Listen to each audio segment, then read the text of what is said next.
नमस्कार प्यारे बच्चों, सुप्रभात, श्रीयुत सुप्रभात। ठीक है, आज हम हिंदी साहित्य के पिछले कक्षा में या पिछले कालांश में हमने कबीर की साखियों के बारे में चर्चा की और आज हम व्याकरण के कुछ अंशों पर यानी कक्षा 10वीं के पाठ्यक्रम बा के अंतर्गत आने वाले शब्द, पद और पदबंध, इन तीनों के ऊपर हम आज विचार करेंगे। तो चलिए, आप सब तैयार है ना? ठीक है, सोचता हूं और मन में प्रार्थना भी करता हूं कि आप सब लोग स्वस्थ और सानंद रहे। ठीक है, अपने दूरी बनाए रखें और इस प्रचंड महामारी से हम दूर रहें। ठीक है, सब स्वस्थ, स्वावलंबी और सानंद रहे। ठीक है, आइए हम शुरू करेंगे। शब्द, पद एवं पदबंध। शब्द मानो वर्ड, देन पदबंध मतलब फ्रेज। शब्द, पद और पदबंध, यह सब जानने से पहले हमें जानना होगा कि वर्ण क्या है। हर एक भाषा के मूलभूत इकाई क्या है? वर्ण है, letters. Without letters no words, without words no phrases, without phrases no sentence, without sentences no bhasha. ठीक है, तो हम चर्चा करेंगे आज वर्ण, शब्द, पद और वाक्य, पदबंध से युक्त वाक्य। ठीक है, भाषा अध्यापक होने के नाते हम भाषा क्या है इस पर थोड़ा बहुत विचार करेंगे। भाषा क्या है, आखिर किस लिए है, क्यों है, कैसे है, इन सब बातों पर विचार करना बहुत महत्वपूर्ण है। ठीक है, भाषा हमारे अंतरंग के द्योतक है। It reveals our heart. Sometimes वे अपने अंतरंग को ओछल भी करते हैं। ठीक है, चाहे जो कुछ भी हो, तो हम यही निष्कर्ष पर आएंगे कि भाषा अपने आप को व्यक्त करते हैं सबके सामने। हमारे व्यक्तित्व को, हमारी पहचान है भाषा। ठीक है, तो भाषा का निर्वचन यानी भाषा के बारे में परिभाषा इस प्रकार दिया जा सकता है कि भाषा मनुष्य के उच्चारण अवयवों के सार्थक ध्वनि प्रतीकों की वो क्रमबद्ध व्यवस्था है जिसके सहारे एक वरिष्ठ समाज के लोग अपने उदात्त विचारों के आदान प्रदान करते हैं। सो it is a media, it's a tool by which N elite class of the society interacts. भाषा कई प्रकार के होते हैं, आंगिक होते हैं, वाचिक होते हैं, के इशारे के वजह से भी हो सकते हैं। अगर हम बुलाएंगे, करेंगे, आप आ जाएंगे ना, चले जाएंगे ना, वो भी भाषा है। ऐसे पूछने से आपके कानों पे ऐसे पड़ जाएंगे कि ये नाराज है, हमारे कायदे करतूत गलत है। ठीक है, इसीलिए भाषा के कई प्रकार होते हैं। तो भाषा के बारे में विचार करने से पहले हम शुरू करेंगे वर्णमाला। दो प्रकार के, स्वर और व्यंजन। ठीक है, स्वर और व्यंजन आप पढ़ चुके हैं। कितने प्रकार के स्वर है? दीर्घ स्वर है, धन मूल स्वर है, दीर्घ स्वर है, संयुक्त स्वर है, और उसी प्रकार व्यंजन भी है, का, चा, टा, ता, पा, और बाकी सब संयुक्त अक्षर भी है। तो इसीलिए हम अक्षर को ही हम वर्ण मानेंगे। Letter, that is a basic इकाई है ना, मूलभूत इकाई, वही वर्ण है। वर्ण के बिना और कुछ नहीं। जैसे कि संगीत में भी है, वर्णों के माया जाल ही संगीत है। ऐसे ही गाता है ना, एक ही सुर के कई स्तर पर गाए जाने वाली प्रक्रिया है गाना। ठीक है, जैसे कि हम मान ले एक बच्चा पैदा हो गया है। एक बच्चा पैदा हो गया है, बच्चा पैदा होने पर क्या है? रुलाहट के साथ वो अपने आगमन का संदेश देता है ना। उसी प्रकार पहले पहल पैदा होता है कौन? वर्ण, वर्ण ही वर्ण है ना। उसमें आ है, ए है, ई है, क, घ, ग, घ, च, ट, त, प, क, सब वर्ण है। उसका कोई ऑर्डर नहीं होता, उसका कोई क्रमबद्ध व्यवस्था नहीं है। जब ये ही वर्ण क्रमबद्ध होकर एक सार्थक इकाई का बोध करता है, whenever it comes in the most combined form in the to express a specific and particular meaning, it becomes a word. वो शब्द बनता है, शब्द होता है। शब्द जीवंत होता है, वो प्राणिमात्र होता है। बाकी सब तो इशारा है, जानवर कोई शब्द नहीं बोलते, वो कुछ आवाज देते हैं, आवाज और शब्द में, है ना। इसीलिए मनुष्य के लिए मात्र एक संपत्ति है भाषा, ठीक है, वो भी मूर्त रूप की भाषा। समझ गए?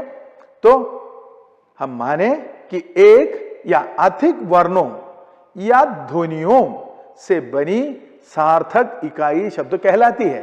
देखो ये ही लिखा है, एक या अधिक वर्णों से बनी सार्थक इकाई को हम शब्द मानेंगे। So it is the composition of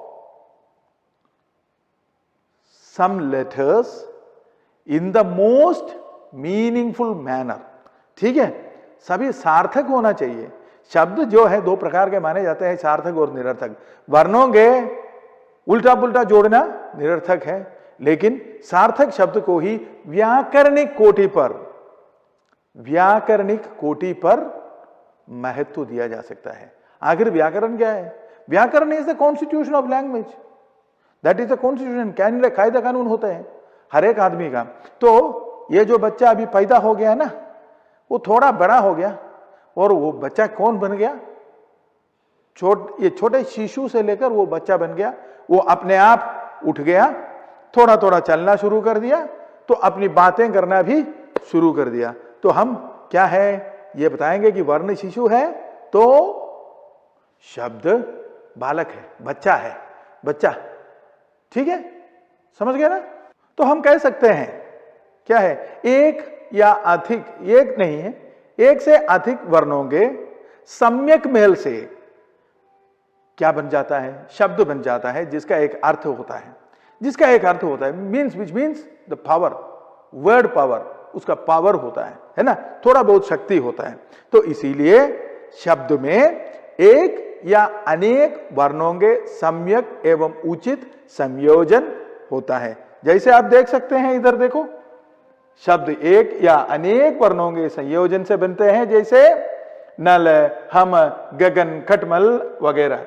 शब्द भाषा की स्वतंत्र इकाई होते हैं। शब्द, the word is the most primary independent unit of a language.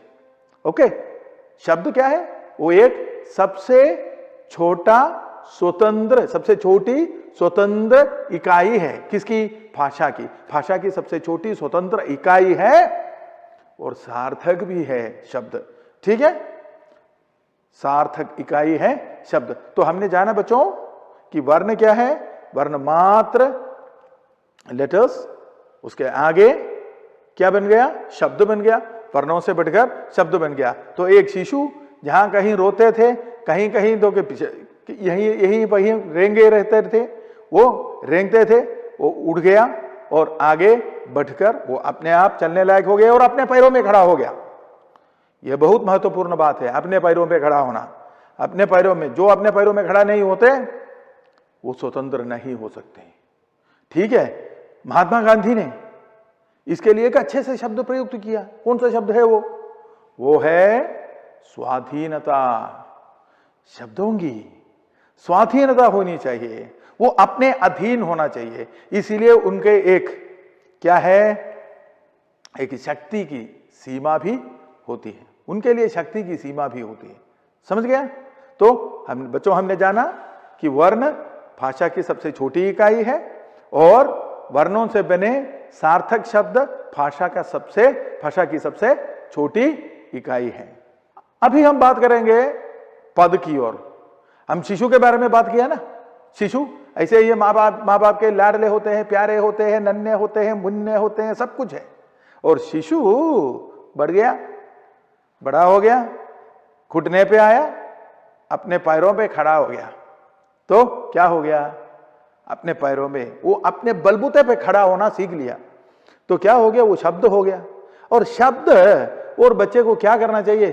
5 साल के होने के बाद क्या करेंगे? बच्चे को अपने घर में लिटाएंगे? अपने घर में बिठाएंगे? नहीं। या चारों वक्त खाना देते, दूध देते, ऐसे ही रखेंगे? तो उसका एक लक्ष्य होना चाहिए, है ना?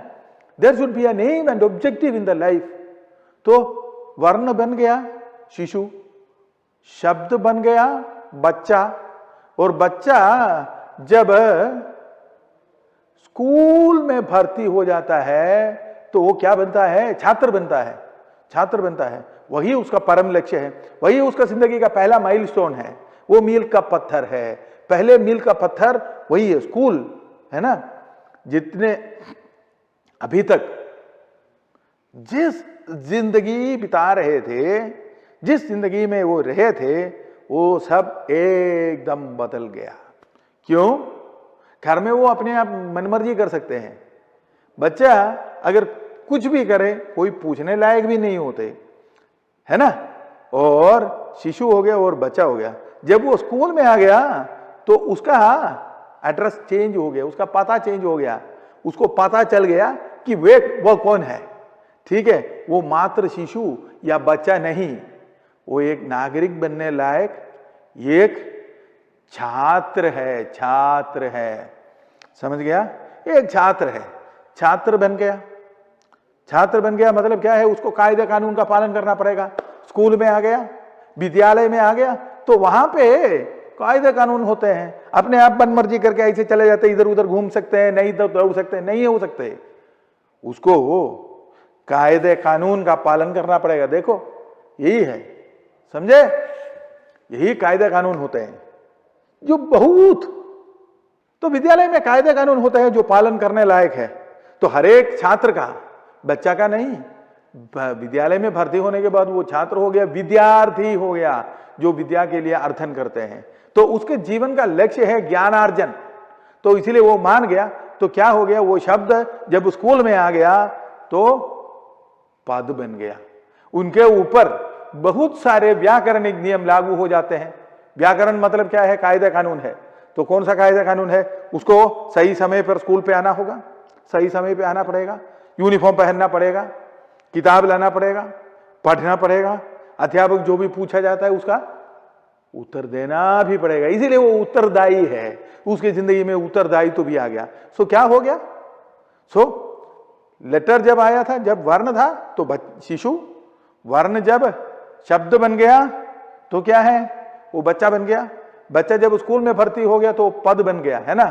तो पद, और अगला है पदबंध। पदबंध मानो वाक्यांश है। It's a part of sentence. ठीक है, it's only a part of sentence, but it should have some meaning in it, but it should not reveal the full meaning. पदबंध को हम सरल रूप से कहेंगे वाक्यांश। वाक्य का अंश होता है ना? लेकिन वो निरर्थक नहीं, वो सार्थक भी होता है। उससे हमें थोड़ा कुछ पता चल जाता है। लेकिन जब वो पदबंध वाक्य में व्याकरण नियमों के कोटि के अनुसार जब प्रयुक्त हो जाता है, तब क्या बनता है? वो पदबंध सार्थक होता है और वाक्य का अंग, एक हिस्सा भी बन जाता है। ठीक है, वाक्य को अर्थपूर्ण बनाने के लिए पद चयन बहुत जरूरी है। तो आप देखिए कि यहां भी आप देख सकते हैं क्या है? शब्द भाषा की स्वतंत्र इकाई है। यदि इन शब्दों को ज्यों का त्यों वाक्य में रख दिया जाएगा तो सार्थक वाक्य रचना नहीं, वाक्य रचना ही नहीं हो सकते। उदाहरण के लिए आप देखिए यहां क्या लिखा है। देखो यहां क्या लिखा है? कक्षा, किताब, पढ़ना। कक्षा एक सार्थक शब्द है ना, किताब भी एक सार्थक शब्द है ना, पढ़ना भी एक सार्थक शब्द है जिसे क्रिया है ना। लेकिन एक साथ उसके मूल रूप में रहकर बोलते हैं तो यह अर्थपूर्ण वाक्य नहीं कहलाएगा, है ना। अगर इसे ऐसे ही बताया जाएगा तो ये अर्थपूर्ण नहीं है। लेकिन इन सब में अपने आप में एक अर्थ है, और इसका क्या है, ऑर्डर होना चाहिए, सिंटैक्स होना चाहिए, है ना, एक क्रमबद्ध व्यवस्था होना चाहिए। इसीलिए हम क्या करेंगे, यदि बच्चे कक्षाओं में किताबें पढ़ते हैं ऐसा कहा जाएगा तो वाक्य रचना अर्थपूर्ण हो जाएंगे। So there should be some order, इसका कुछ सिंटैक्स होना चाहिए वाक्य बताने की। जैसे कि आप लोग घर में कुछ खाना वाना बनाता है ना, उसका भी एक रीति होता है ना, पहले तेल डालना है या पहले सब्जी डालना है, वो अपनी मर्जी की होती है। माँ जी से पूछिए, बताएंगे, ठीक है। तो खाना बनाने के लिए तो ठीक है, आलू परोंठा कैसा बनाना है उसका एक तरीका होता है, उसी तरीके से ही बनाया जाता है, ठीक है। ठीक उसी प्रकार, नहीं तो क्या है, वो खाने लायक नहीं बनेगा, वो खाने लायक नहीं बनेगा। उसी प्रकार अगर वाक्य भी अर्थपूर्ण नहीं है, अगर वाक्य उसकी अर्थ सीमा के परे है, बाहर है, तो हमें रुचि नहीं लगेंगे, चाहे वो वाक्य हो चाहे वो खाना हो, ठीक है। तो हम पद की परिभाषा क्या है इस पर विचार करेंगे। व्याकरण के नियमों से युक्त शब्द जब वाक्य में प्रयुक्त हो जाता है तब उसके विभिन्न रूपों को ही पद कहते हैं। देखो, व्याकरण के नियमों से युक्त शब्द के वाक्य में प्रयुक्त होने वाले विभिन्न रूप ही शब्द है, ठीक है। शब्द शब्द ही वाक्य की, भाषा की आधारशिला है, सार्थक भाषा की या समर्थ भाषा की, यानी सम्यक भाषा की, समझे। तो उपर्युक्त परिभाषा के अनुसार हम क्या क्या निष्कर्ष कर सकते हैं, देख लीजिए। पद शब्दों से बनते हैं और वे वाक्य में प्रयुक्त हो जाते हैं, समझ गए। सभी पद जो है वो वर्णों के युक्त शब्दों से बनते हैं और वो शब्द जब वाक्य में प्रयुक्त हो जाता है तो वो पद बन जाता है। जब कोई शब्द इस योग्य बना लिया जाता है कि इस वाक्य में प्रयुक्त हो सके तो वह पद ही कहलाता है, समझ गए।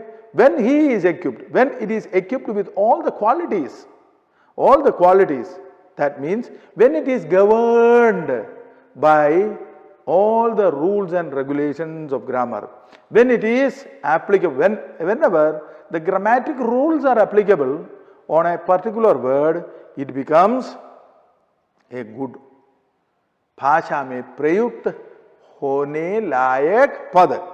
तो तीसरे बात क्या है, शब्द भाषा की स्वतंत्र इकाई होते हैं किंतु पद वाक्य के अन्य शब्दों से बंधे होते हैं। वेरी सिंपल, बच्चा अपने घर में स्वतंत्र है, कोई उसे कंट्रोल करने वाला नहीं है, लेकिन बच्चा जब स्कूल में जाता है तभी तो विद्यार्थी बनता है ना। तो विद्यार्थी को कंट्रोल करने के लिए बहुत सारी फैक्टर होते हैं, चाहे वो टीचर हो, सीनियर हो, जूनियर हो, सब कुछ है, क्लास टीचर है, सब कोई है। तो उसी प्रकार वाक्य में प्रयुक्त होने पर पद क्या बन जाता है, उसका एक ऑर्डर होता है, वो कायदे कानूनों से बंधे हुए होते हैं, वो अपने मर्जी मन मर्जी नहीं कर सकते। तो इसीलिए बच्चों अपनी जिंदगी से इसका मेल मिलाप करो, जल्दी आपको पता चल जाएगा। तो वाक्य में शब्दों से बंधे होते हैं, इसका स्वतंत्र प्रयोग नहीं कर सकते। अगर वो पद है तो उसका स्वतंत्रता नहीं है। He will be addressed only in the name of the school, समझ गया। तो पूछा जाता है कौन से स्कूल का, सैनिक स्कूल का, सैनिक स्कूल का कैडेट है ना।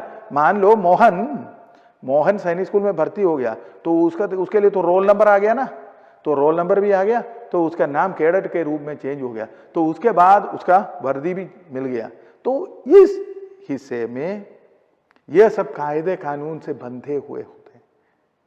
घर की जिंदगी अलग, स्कूल की जिंदगी अलग, इसीलिए शब्द घर में और स्कूल में पद, समझ गया। तो जब पूरा क्लास आ गया तो वाक्य बन गया, समझ गए। वहां मॉनिटर होते हैं, सब कोई होते हैं।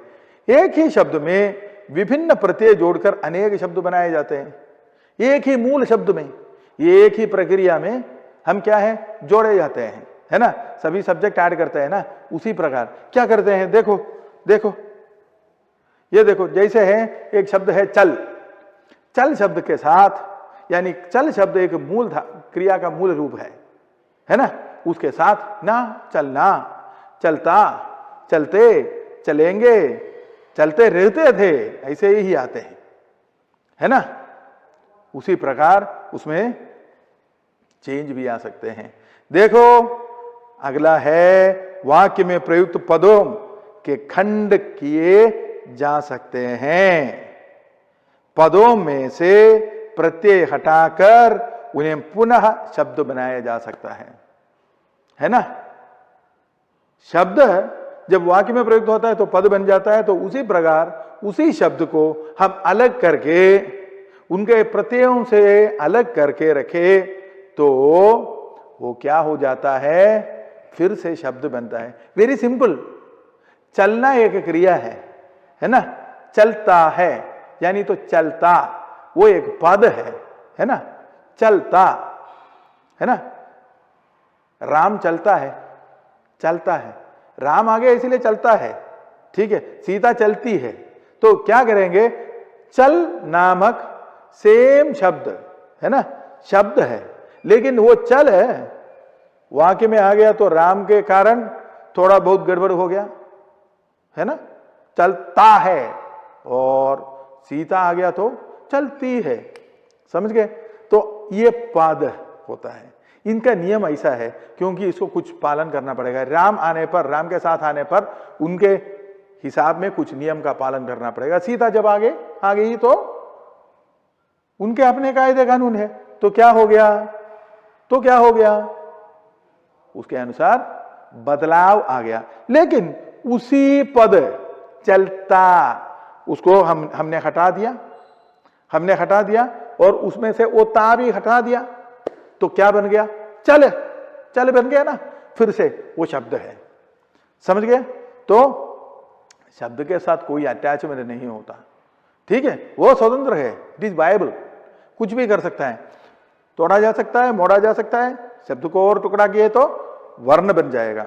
देखो इसीलिए वाक्य में प्रयुक्त पदों के प्रयोग के आधार पर मुख्य रूप से दो प्रकार माने जाते हैं, दो है, लेफ्ट एंड राइट, है ना। विकारी और अविकारी शब्द। One which is viable for a change is known as vikari. विकार हो जाता है, क्यों, उसमें तो चेंज आता है। विकार शब्द का मतलब ही चेंज है, किसी कारण के वजह से ये ले लिया तो क्या हो जाएगा, विकार आ जाएगा ना आपके मुंह पे। मेरे वाणी के बदलते ही, है ना, हर एक आदमी के वाणी शब्द बदलते ही उस परिवेश के अनुसार हमारे मुंह पे हंसी आ जाता है, भय आ जाता है, डर आ जाता है और आह्लाद आ सकता है, कुछ भी हो सकता है। तो वही वाणी की शक्ति है। तो क्या है, उसके अनुसार बदलाव हो सकता है, वही है विकारी शब्द जो चेंज के लिए वायबल है। और अविकारी शब्द वही है जिसका कोई असर नहीं पड़ता, ठीक है। तो दो प्रकार हो सकते हैं, कैसे हैं, प्रयोग के, वाक्य में पदों के प्रयोग के आधार पर मुख्य रूप से दो प्रकार होते हैं, वे हैं विकारी और अविकारी शब्द। विकारी और अविकारी, समझे। विकारी मीन्स चेंज, अविकारी नो चेंज। तो बच्चों हमने जान लिया कि वर्ण क्या है, सबसे छोटी इकाई। वर्णों के सार्थक रूप के मेल को शब्द कहते हैं, और शब्द जब वाक्य में प्रयुक्त होता है तो पद बन गया। तो पद अपने प्रयोग के अनुसार दो प्रकार के हैं, वे है विकारी और अविकारी, दो प्रकार के हैं। तो हम जाने कि विकारी शब्द क्या है। विकारी शब्द क्या है, यही विकार होता है, समझ गया। चेंज आ गया ना, चेंज आ गया, बहुत विकार आ गया, चेंज आ गया। देखो बहुत दुख दर्द होता है, तो ठीक है, यही विकार होता है, एक चेंज आ गया। क्या चेंज आ गया, ठीक है, क्या चेंज आ गया, देखते हैं। विकारी शब्द क्या है, जो शब्द वाक्य में प्रयोग किए जाने पर लिंग, वचन और कार्य के अनुसार अपना रूप बदल लेते हैं। Trio factors, triangular force. वो क्या है, ट्रायंगुलर फोर्स, लिंग, वचन और कारक, है ना। बेटा आधार लेने के लिए चला गया तो अभी पूछता है, क्या पूछता है, मेल फीमेल पूछता है ना, मेल फीमेल पूछता है ना, वही यहां पे भी लागू है। यहां भी लागू है, मेल है या फीमेल, तो क्या है, लिंग वचन। सिंगल सिंगल है या एक से ज्यादा है? संस्कृत वाले 3 मानते हैं, क्या है, एक वचन, द्विवचन और बहुवचन। अच्छा हो गया हिंदी में 2 है अंग्रेजी लोगों के अनुसार, सिंगुलर और प्लूरल, एक वचन और बहुवचन हो गया। तो अगला क्या है, और लिंग वचन और कारक। कारक क्या हो सकता है? वास्तव में कारक क्या है? वाक्य में संज्ञा या सर्वनाम का संबंध वाक्य के अन्य शब्दों के साथ जिन शब्दों के द्वारा या छोटे प्रतीकों के द्वारा प्रकट हो उसे हम कारक कहते हैं। कर्ता ने कर्म को, ऐसे गाना सुना होगा शायद आपने, 7 है ना, 8 कारक है ना, 8 कारक, 7 भी है, 7 है मतलब अपने साथ आते हैं। तो लिंग 2 है, क्या है, पुल्लिंग और स्त्रीलिंग। तो वचन 2 है, एक वचन और बहुवचन। और अगला है क्या है, कारक। वेरी इंपॉर्टेंट, आप पढ़ चुके हैं 8वीं कक्षा में, आप पढ़ चुके हैं कि संज्ञा के रूप परिवर्तन के अंतर्गत ये सभी विषय हमने विस्तार से चर्चा की है। देखो, तो विकारी शब्द जो है, जो शब्द वाक्य में प्रयोग किए जाने पर लिंग वचन और कारक के अनुसार उसमें परिवर्तन होता है, तो उसे हम विकारी शब्द कहते हैं। एक उदाहरण देखिए, इधर तो लिखा है लड़का लड़की, वो क्या है, वो क्या है, वचन है? नहीं, लिंग परिवर्तन है, पुल्लिंग से स्त्रीलिंग बन गया। लड़का लड़के, वचन में लड़का लड़के बन गया। और क्या है, लड़का लड़कों से, कारक में प्रयोग, लड़कों से, अपादान कारक है, कर्म कारक है, करण कारक है, संप्रदान कारक है, ऐसे ही है, ठीक है। तो प्रत्यय जोड़ने पर, प्रत्यय जुड़ जाने पर उसमें भी परिवर्तन आ जाता है। तो पहले हम देखिए, विकारी शब्दों के मुख्य रूप से 4 भेद हैं। वे कौन कौन से हैं वो हम देखेंगे। देखो, संज्ञा, सर्वनाम, विशेषण तथा क्रिया। संज्ञा क्या है? किसी भी वस्तु, व्यक्ति, स्थान या भाव के नाम को सूचित करने वाले शब्द ही संज्ञा है। Noun, noun is the name of a person, place और ए थिंग और इवन ए फीलिंग। तो सर्वनाम, उसके 3 भेद, और आगे 2 भी हो गया तो 5 संज्ञा हो गया। और यह सर्वनाम, संज्ञा के स्थान पर प्रयुक्त होने वाले शब्द ही सर्वनाम है, उसका है 6 भेद हो गया। तो विशेषण का भी 4 भेद है। तो क्रिया मूल रूप से 2 प्रकार के, सकर्मक और अकर्मक। इसीलिए इन चारों में विकार आ जाता है, चेंज हो सकता है, ठीक है, बदल जाता है परिस्थिति के अनुकूल। जैसे ही हम मौसम के अनुरूप कपड़े बदलते हैं ना, बारिश के मौसम में बहुत गर्मीदायक, सर्दी के मौसम में हम क्या, स्वेटर पहनते हैं ना, और गर्मी के मौसम पे क्या है, कॉटन पहनते हैं ना, समझ गए। तो उसी प्रकार मौसम के अनुसार, यानी अपनी जलवायु एवं परिस्थिति के अनुसार, वाक्य में आने वाले जलवायु एवं परिस्थिति के अनुसार हम वाक्य में भी चेंज हो सकते हैं। तो देखिए, विकारी शब्द के मुख्य रूप से 4 भेद हैं। वे हैं संज्ञा, सर्वनाम, विशेषण और क्रिया। Very important, which is coming under the parts of speech. Parts of speech होता है ना, उसके अंदर आते हैं। आइए हम देखेंगे कि अभिकारी शब्द क्या है। अभिकारी शब्द वे हैं जिनके वाक्य में प्रयोग हो जाने पर लिंग, वचन, कारक आदि का कोई असर नहीं पड़ता। It stands still like that only, ठीक है। उसमें कोई भी, किसी भी प्रकार के परिवर्तन लायक नहीं है। देखो, ये लिंग, वचन, कारक आदि के कारण उसमें कोई परिवर्तन नहीं आ सकता। अर्थात जो शब्द सदैव एक से रहते हैं, which is always unique in their structural pattern, it is known as अभिकारी शब्द। ओके, अभिकारी शब्द है। तो हम मान लेते हैं कि अभिकारी शब्द भी है और विकारी शब्द है। तो विकारी शब्द वे हैं जिसके बदलाव होते हैं, किसके कारण, लिंग, वचन, कारक के अनुसार। वे हैं संज्ञा, सर्वनाम, क्रिया और विशेषण। लेकिन अभिकारी शब्द हम देख लेंगे कि उदाहरण दिए हुए हैं। अब देखिए, लड़का ध्यानपूर्वक पढ़ रहा है, लड़की ध्यानपूर्वक पढ़ रही है, लड़के ध्यानपूर्वक पढ़ रहे हैं, लड़कों को ध्यानपूर्वक पढ़ने दो, लड़कों को ध्यानपूर्वक पढ़ने दो। ठीक है, सभी को ध्यानपूर्वक पढ़ने दो। ओके बच्चों, आजकल के मौसम, जलवायु, परिस्थिति, ये सब बहुत बुरा है। ठीक है, अपने घर में रहो, पढ़ाई भी अच्छी ढंग से करो। ठीक है, तो देखिए उपर्युक्त सभी वाक्यों में लिंग, वचन और कारक के कारण, ये देखो ध्यान पूर्वक इस शब्द में कोई परिवर्तन नहीं आया है।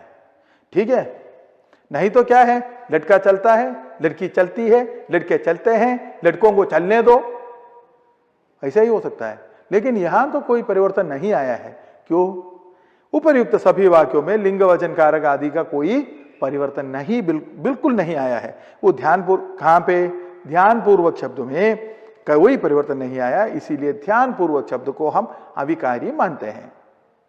इसका दूसरा एक नाम है अव्यय। व्यय चेंज, अव्यय no change under any circumstances. ठीक है, तो इसीलिए अविकारी शब्द भी 5 प्रकार के होते हैं। अविकारी शब्द 5 प्रकार के होते हैं। पहले हम विकारी शब्दों के बारे में कहा, कितने प्रकार के हैं?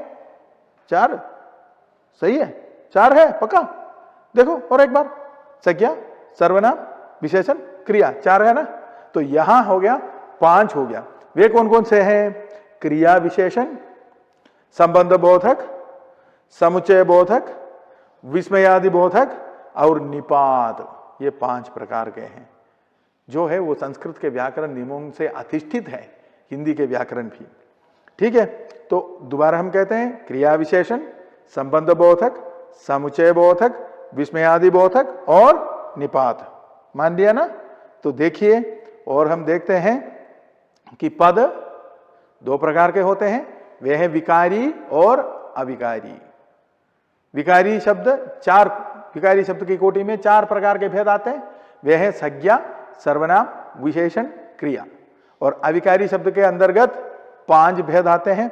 वे हैं क्रिया विशेषण, संबंध बोधक, समुच्चय बोधक, विस्मयादि बोधक और निपात। अभी हम देखेंगे कि पदबंध क्या है या वाक्यांश क्या है। जब कोई भी शब्द उपयुक्त व्याकरण के नियमों के अनुसार, अभी जो बताए गए हैं व्याकरण के नियम है, जो है लिंग, वचन, कारक आदि के नियमों के अनुसार क्या है, वाक्य में प्रयुक्त होता है, वो पद कहलाता है। सही है ना। तो वाक्य की रचना अनेक पदों के मेल से होते हैं, एक नहीं, एक पद से नहीं होता, अनेक पदों के मेल से होता है। वाक्य में एक से अधिक पद परस्पर मिलकर जब एक ही व्याकरणिक कोटि का काम करते हैं तो पदबंध कहलाते हैं। एक्चुअल में यानी वाक्यांश क्या है? वाक्य में एक से अधिक पद मिलकर एक ही व्याकरणिक कोटि, वेरी इंपॉर्टेंट, एक ही व्याकरणिक कोटि। whenever some words join together and perform the characteristics of a particular grammatical unit, then it becomes पदबंध या वाक्यांश। हम उसको फ्रेज कहते हैं। Phrase, phrase is not a sentence, it is not a sentence, it's only part and parcel of a sentence. देखो देखो उसे पद, बच्चे थक गए हैं, बच्चे थक गए हैं, क्या है? इस वाक्य में बच्चे शब्द यानी संज्ञा पद है और थक गए क्रिया पदबंध है।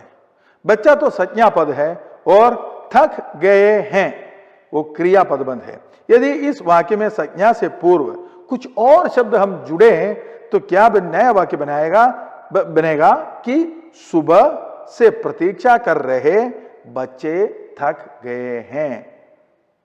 सुबह से प्रतीक्षा कर रहे बच्चे थक गए हैं। तब सुबह से प्रतीक्षा कर रहे बच्चे संज्ञा पद कहलाएगा। बच्चे हैं, बच्चे थक गए हैं, सुबह से प्रतीक्षा कर रहे बच्चे थक गए हैं। That is expansion of the noun, it is the expansion of the noun. पदबंधों का अस्तित्व केवल वाक्य में ही होता है, उनका एक अलग स्वतंत्र अस्तित्व है ही नहीं। There is no free existence independent existence for any of the phrases. पदबंध के लिए वो लागू नहीं है, उनका अपना अलग से कोई अस्तित्व नहीं है। वो जब वाक्य में बंध हो जाता है तभी उनको अस्तित्व मिल जाता है। ठीक है ना। जो शिशु का मामला शिशु के बारे में हम बात कर रहे थे ना, शिशु बच्चा हो गया और बच्चा जब विद्यार्थी हो गया स्कूल में, तब उसका एक आइडेंटिटी है, स्कूल में ही उसका आइडेंटिटी है, घर में गया तो वो बच्चा ही है। देखो क्या है, सुबह से प्रतीक्षा कर रहे बच्चे संज्ञा पदबंध कहलाएगा। सुबह से प्रतीक्षा कर रहे बच्चे, इसलिए बच्चे संज्ञा शब्द है, जातिवाचक संज्ञा है, और बाकी जो है वो संज्ञा पदबंध है।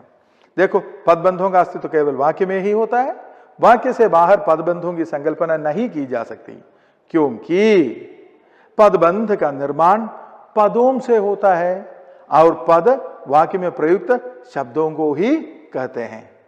समझ गए। तो हम आगे बढ़ेंगे। प्रत्येक वाक्य में कर्ता, कर्म, क्रिया आदि इकाइयों का स्थान निश्चित होता है। अंग्रेजी का सीधा उल्टा है हिंदी में। देखो सब्जेक्ट, ऑब्जेक्ट और verb, SOV is the structural pattern of Hindi, है ना। लेकिन अंग्रेजी में अलग है। राम ने रावण को मारा, राम ने कर्ता, रावण को कर्म, मारा क्रिया। ठीक है, रामा किल्ड रावणा, सीधा उल्टा हो गया, है ना। तो इसीलिए आप देखिए इधर 3 उदाहरण दे दिए हैं। तो देखिए यहां देखिए कर्ता है, कर्म है, क्रिया है ना। समझ गए।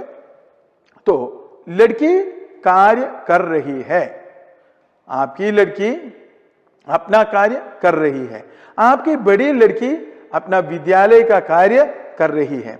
उपर्युक्त उदाहरणों में इन तीनों दिए हुए तीनों उदाहरणों में कर्ता तथा कर्म के स्थान पर आने वाले पदों में कुछ और शब्द जुड़ गए हैं।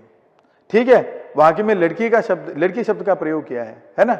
तो आपकी लड़की, आपकी बड़ी लड़की आदि का प्रयोग करने से क्या है, वो बढ़ गया है और ये परस्पर मिलकर वाक्य में वही कार्य कर रहे हैं जो लड़की पद का कर रहा है, उसमें कोई डाउट नहीं है। इसीलिए ये सब पदबंध ही है। ठीक है, उसका अटैचमेंट है। तो देखिए महत्वपूर्ण बात है शीर्ष पद और आश्रित पद। पदबंध में क्या है, पदबंध में जो आधार रूप से मुख्य वो वाक्य का कारण बनता है, यानी वो पदबंध का कारण बनता है, वही शीर्ष पद कहलाता है। तो पदबंध में जो आधार या मुख्य पद होता है उसे हम शीर्ष पद कहते हैं। अन्य पदों के आश्रित पद ही कहा जाता है। देखो वसुदेव पुत्र कृष्ण ने कंस को मारा, कृष्ण ने कंस को मारा, उतना काफी है ना। वसुदेव पुत्र कृष्ण ने, वसुदेव पुत्र इज द एक्सपेंशन, है ना।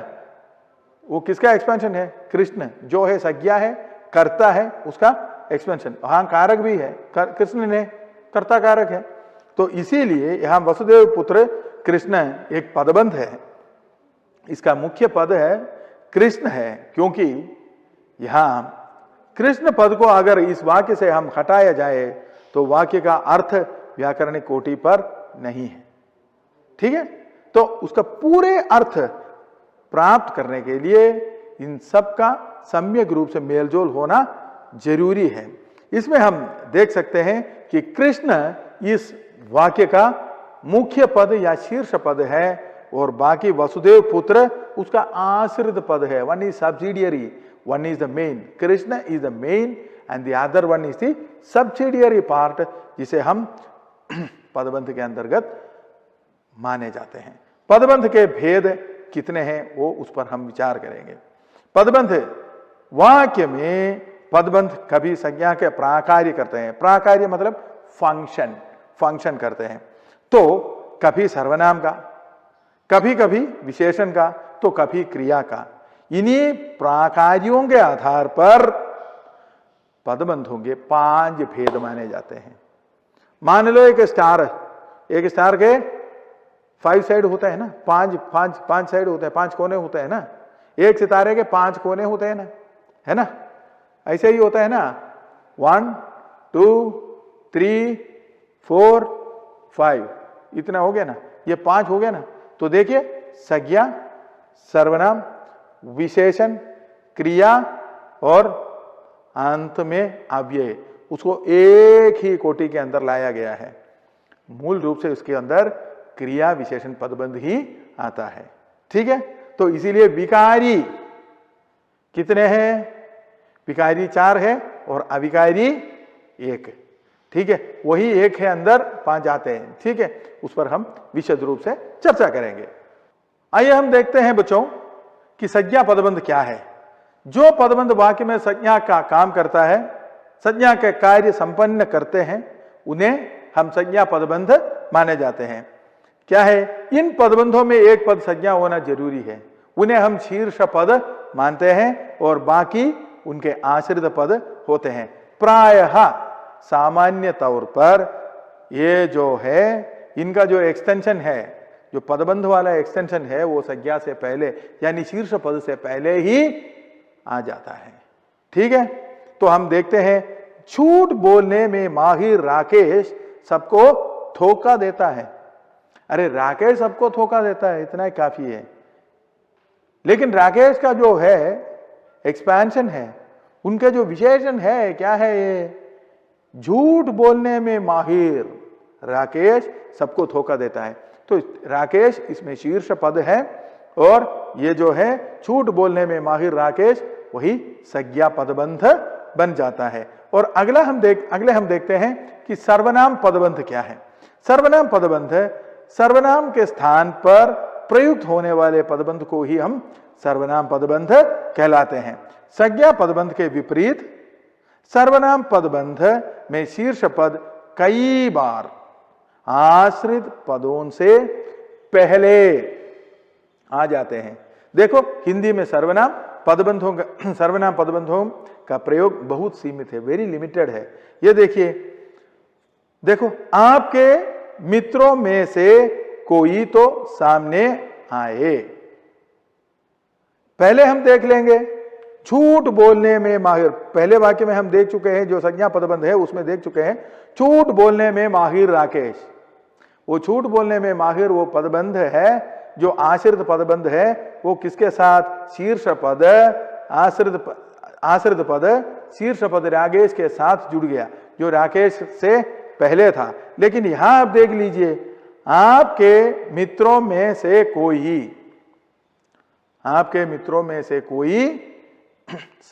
कोई तो सामने आई।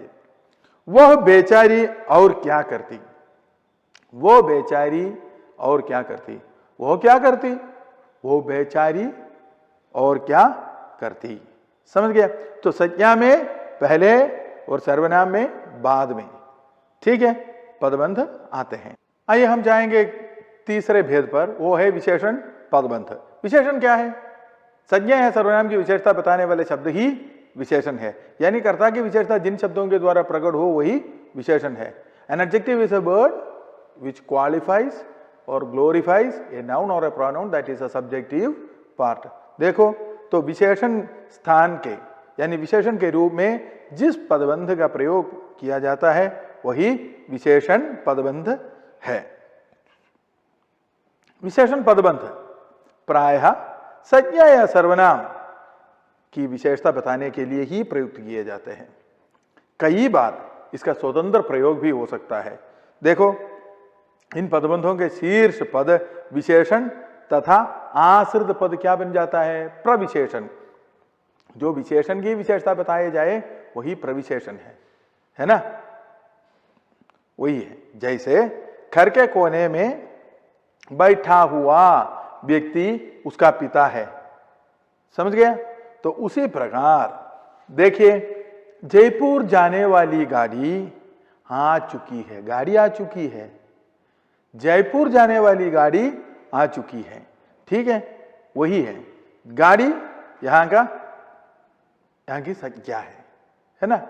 गाड़ी की विशेषता है वो जयपुर जाने वाली है, इसीलिए जयपुर जाने वाली गाड़ी आ चुकी है। तो अगला है क्रिया पदबंध। क्रिया, the doing part of the sentence. It is the doing part of the sentence. क्रिया के बिना कोई काम नहीं है। कर्ता जो कर्ता कर रहा है वही क्रिया है ना? सही है ना? तो देखिए वाक्य में जहां अन्य शब्द पद के रूप में प्रयुक्त हो सकते हैं, वहां क्रिया शब्द अधिकतर पदबंध के रूप में ही प्रयुक्त होते हैं। अधिकतर क्रिया शब्द ही प्रयुक्त हो जाते हैं, क्योंकि वाक्य में मूल क्रिया के साथ सहायक क्रिया ऑक्सिलरी वर्ब, काल, पक्ष, लिंग, वचन आदि सबकी सूचना देते हैं। क्रिया सब कार्रवाई के सूचक है। क्रिया से ही हमें ये पता चलता है कि कौन से काल में, कौन से लिंग, वचन, ये सब हमें पता चल जाता है। So the specimen dose of the sentence is क्रिया। क्रिया के ऊपर हम ध्यान से देखें, क्रिया शब्द हम ध्यान से देखें तो हमें पता चल जाएगा कि ये कौन से काल के हैं, कौन से काल के हैं, वाच्य क्या है, एक्टिव वॉइस या पासिव वॉइस है, और लिंग पुल्लिंग है या स्त्रीलिंग, और वचन एक वचन या बहुवचन है। ये सब हम देख सकते हैं। देखो, मुझे सब सुनाई दे रहा है, यही है सुनाई दे रहा है, वही शब्द क्रिया पदबंध है। देखो, वो पढ़ते पढ़ते सो गया, वो सो गया, कैसे सो गया, पढ़ते पढ़ते सो गया। सो गया शब्द क्रिया है, वो क्रिया के लिए प्रविशेषण। देखो, वह पढ़ते पढ़ते सो गया। आप लोग भी सोते रहेंगे ना, कैसे, पढ़ाई की किताब अपने हाथ में ले लिए तो क्या है, कुंभकर्ण सेवा चालू है, ठीक है, तब तक तो कोई परेशानी है ही नहीं। जब तक पढ़ाई का मामला आ गया, किताब हाथ में आ गया, तो निद्रा देवी हमारे ऊपर आशीर्वाद देना शुरू कर दें, है ना। हम सब लोग कुंभकर्ण दास बन जाते हैं, है ना, सही है ना, ऐसा ही है, कोई बात नहीं। तो देखो, तो देखिए, तो क्रिया, वो पढ़ते पढ़ते सो गया, वो सो गया, वो कैसे सो गया, वो पढ़ते पढ़ते सो गया। इसमें यह है क्रिया पदबंध है, क्रिया का जो है विस्तार किया गया है। वो सो गया, वो भी सही शब्द है, वो पढ़ते पढ़ते सो गया, तो इसीलिए उसमें क्रिया पदबंध आ गया है। अब तक हमने विकारी शब्दों के यानी विकारी पदबंधों के बारे में चर्चा की, और हम अभी देखेंगे कि अविकारी पदबंध क्या है। उसके अंतर्गत आते हैं अव्यय पदबंध यानी क्रिया विशेषण पदबंध। क्रिया की विशेषता बताने वाले पदों के समूह को क्रिया विशेषण पदबंध कहलाए जाते हैं। जैसे कि विशेषण संज्ञा के लिए है, उसी प्रकार क्रिया विशेषण, लेकिन उसमें चेंज है, विकार है विशेषण में, लेकिन यहां तो कोई विकार नहीं है। क्रिया विशेषण या अव्यय पदबंध कहलाते हैं। देखो, इसकी रचना प्रायः संज्ञा तथा अव्यय के संयोग से ही हो सकती है। जैसे घर के चारों ओर पेड़ लगे हैं, पेड़ लगे हैं, घर के चारों ओर पेड़ लगे हैं, तो चारों ओर पेड़ लगे हैं, वो सब है। देखो, तुम आराम से बैठकर क्यों नहीं पढ़ते? आप सभी लोग आराम से बैठकर पढ़ो, ठीक है, आप सभी लोग आराम से बैठकर पढ़ते रहिए, ठीक है। तो तुम आराम से बैठकर क्यों नहीं पढ़ते? तुम बैठकर क्यों नहीं पढ़ते? तुम आराम से बैठकर क्यों नहीं पढ़ते? इसीलिए ये जो है क्रिया विशेषण पदबंध है। तुम क्यों नहीं पढ़ते, सही है, उसका तो उसकी व्याख्या हो गई है। तो देखिए, हम शब्द पद और पदबंध में क्या अंतर है उस पर विचार करेंगे। देखो, शब्द पद और पदबंध में शब्द क्या है? शब्द वर्णों का एक शब्द क्या है? वर्णों का समूह है। वर्णों का सार्थक समूह भी हो सकता है, निरर्थक समूह भी होता है, इसीलिए सार्थक शब्द भी है, निरर्थक शब्द भी है ये। लेकिन व्याकरणिक कोटि पर मान्यता दिए जाने वाले शब्द है सार्थक शब्द। तो ठीक है, तो शब्द वर्णों के मेल से, सम्यक मेल से उत्पन्न एक सार्थक इकाई है, और जब वाक्य में शब्द प्रयुक्त होता है तो वो पद बनता है, और पद का व्याकरणिक तौर पर नियमों से बंधे हुए होते हैं। और पदबंध क्या है? पदबंध क्या है? वो पदों का समूह है जिस पर व्याकरणिक नियम लागू है। वो एकमात्र व्याकरणिक इकाई का काम करते हैं, लेकिन वो वाक्य भी नहीं है, पूर्ण रूप से वाक्य का बोध भी नहीं करते। देखिए, शब्द अर्थपूर्ण समूह, वर्ण समूह को शब्द कहते हैं। यही शब्द जब वाक्य में प्रयुक्त होता है तो वो पद बन जाता है।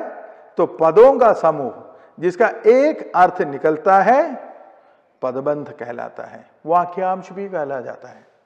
तो शब्द का स्वतंत्र प्रयोग हो सकता है, लेकिन पद का स्वतंत्र प्रयोग नहीं हो सकता।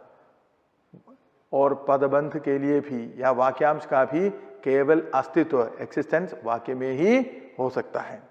तो देखिए, शब्द से पदों का निर्माण होता है, पदों से पदबंधों की रचना होती है, क्योंकि पद एक नियमानुसार बने हुए हैं, है ना। पद के ऊपर नियम लागू है। इसीलिए आप देखिए कि शब्दों से, शब्द जब वाक्य में प्रयुक्त होता है तभी तो पद बनता है, इसीलिए शब्दों से पद बने हैं। और पदों से, पदों के मेल जोल से वाक्यांश या पदबंध हो गया। और क्या हो गया? पदबंधों से उपवाक्यों का, उपवाक्य के बारे में हम एक दूसरे वाक्य के अंश पदबंधों से ही उपवाक्यों का निर्माण होता है। एग्जाम्पल देखिए, जल पवित्र बहता होता है, निरंतर में सभी होता है, निरंतर में सभी शब्द हैं। ये देखो, जल पवित्र बहता होता है निरंतर, ये सभी शब्द है, अपने आप में स्वतंत्र है, लेकिन जोड़े जाने पर उसका कोई अर्थ नहीं निकलता। देखिए, जैसे कि निरंतर बहता जल पवित्र होता है, हमेशा निरंतर बहता जल पवित्र होता है, क्योंकि इसमें ये ही शब्द जब एक वाक्य के रूप में प्रयुक्त हो गया तो व्याकरण नियमों से अधिष्ठित होकर, यानी व्याकरण नियमों की कोटि के अंतर्गत आकर उसमें एक व्यवस्थित क्रम आ गया, ये पर्टिकुलर ऑर्डर आ गया। देखिए, निरंतर बहता जल पवित्र होता है, लेकिन पदबंध है, निरंतर बहता जल पवित्र होता है। इसी वाक्य में निरंतर बहता जल पवित्र वही है, निरंतर बहता जल पदबंध होता है। निरंतर बहता जल संज्ञा पदबंध है, संज्ञा पदबंध ही है। निरंतर बहता जल पवित्र होता है, निरंतर बहता जल पवित्र होता है, जल पवित्र होता है। ठीक है, तो ये है, this is the expansion of the noun. तो ये आप इसे मान लीजिए कि दोबारा हम एक रिकैप के रूप में एक क्या है उसके संक्षेप में हम इस निष्कर्ष पर आ सकते हैं कि क्या है, भाषा की सबसे छोटी इकाई तो वर्ण है, वर्णों के सार्थक मेल से शब्द बनते हैं। शब्द जब वाक्य में प्रयुक्त होता है तो पद बनता है, तो पदों के मेल से वाक्यांश या पदबंध बन जाता है। ठीक है, तो पदबंध के अंतर्गत विकारी तौर पर 4 पदबंध होते हैं, वह संज्ञा, सर्वनाम, विशेषण और क्रिया पदबंध, यानी संज्ञा पदबंध, सर्वनाम पदबंध, विशेषण पदबंध और क्रिया पदबंध। और अविकारी के कोटि पर आते हैं क्रिया विशेषण पदबंध, यानी अव्यय पदबंध। उसमें कोई लिंग, वचन, कारक आदि का कोई प्रभाव नहीं होता। तो आप देखिए कि अर्थपूर्ण वर्ण समूह को हम शब्द कहते हैं, और जब शब्द वाक्य में प्रयुक्त होता है तो उसे पद कहते हैं। और पदों का जो समूह है जिसका एक अर्थ निकलता हो उसे हम पदबंध करते हैं। पदबंध कोई वाक्य नहीं है, लेकिन वाक्य का एक इकाई है, एकमात्र इकाई है। ठीक है, यही कल्पना करता हूं, यानी यही आशा करता हूं कि पदबंध के बारे में आप जान चुके हैं, ताकि ये आपके आने वाले परीक्षाओं में फायदेमंद रहेंगे। तो जैसे कि हम सबको ये बात पूर्ण रूप से विदित है कि दुनिया इस समय एक भयंकर संकट के तौर से गुजर रहे हैं। तो मैं यही प्रार्थना करता हूं कि भगवान इन सब आपको ये सब पार करने की शक्ति दे। जैसे कि रविंद्रनाथ ठाकुर जी बताते हैं कि मुझे सांत्वना नहीं, ये सब झेलकर आगे बढ़ने के लिए, इस जीवन रूपी महासंघर्ष में आगे बढ़ने के लिए मुझे आप सबके लिए शक्ति प्रदान करें। तो बच्चों, इस संकट से बचने के लिए शक्ति प्रदान करने के लिए भगवान से विनती है, और आप सब लोग जिंदगी में आगे बढ़ते ही रहें, यही हमारी कामना है, यही हमारी प्रार्थना है, इसके लिए हम प्रार्थनारत हैं। जय भारत।